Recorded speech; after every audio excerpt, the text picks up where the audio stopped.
I am Lisa Weremy, and this is my article discussion on Journeying Together, Understanding the Process of Teacher Change and the Impacts on Student Learning. The article by Madden et al. Reports on an action research project for educational reform at a primary school in Australia. The project was designed to create learning programs and spaces that would facilitate learning in the 21st century. The goal was to enhance teaching and learning through cohort-style, inquiry-based learning in flexible learning spaces, and increase collective efficacy in teachers. The school began by developing a vision for student success that included a plan for improving literacy and numeracy, but also improved learning experiences for students with on-demand access to technology and increased student agency. The plan also included a vision for professional development in teaching practices for 21st century learning in flexible learning environments. They wanted to increase the collaborative culture among teachers, create learning spaces conducive to 21st century learning, embed the teacher as the facilitator of learning, integrate and personalize the curriculum for students, and implement inquiry-based learning. The rationale for the project was that learners needed to be flexible and adaptable so they can manage the information available to them in the many formats as global citizens in the 21st century workforce.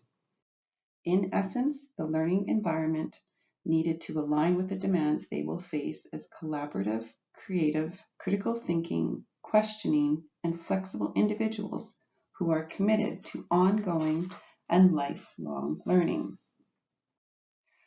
The research used three main questions that attempted to understand teachers' thoughts around current teaching methods, innovation, cohort learning, and student experience. The data was collected using teacher questionnaires, surveys, and interviews. The results of the study indicate that the cohort learning approach had a positive effect on teaching and learning.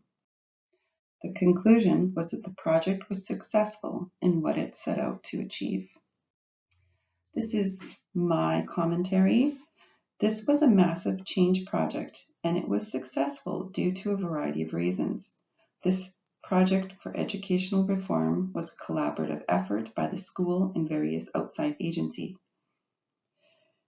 As Cotter suggested, build a large, powerful coalition. This project was conducted by the St. Augustine's Primary School, the Catholic Education Board, Southern Cross University, and it was funded by the federal government. Given that there were enough funds to build a new library and 3 flexible learning spaces, it would indicate that a very large sum of money was allocated to the project.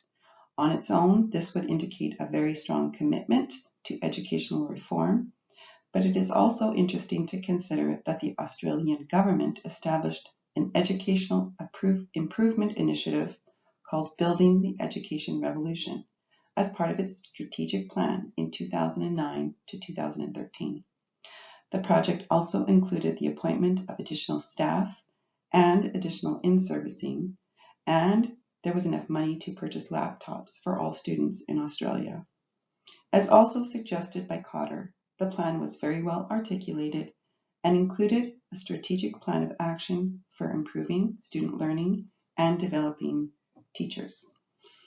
In my opinion, this project was successful due to the strong commitment for educational improvement by the federal government, the collaborative approach between the school, outside agencies, and the significant funding to successfully implement the vision. This is my reference page. Thank you very much for listening.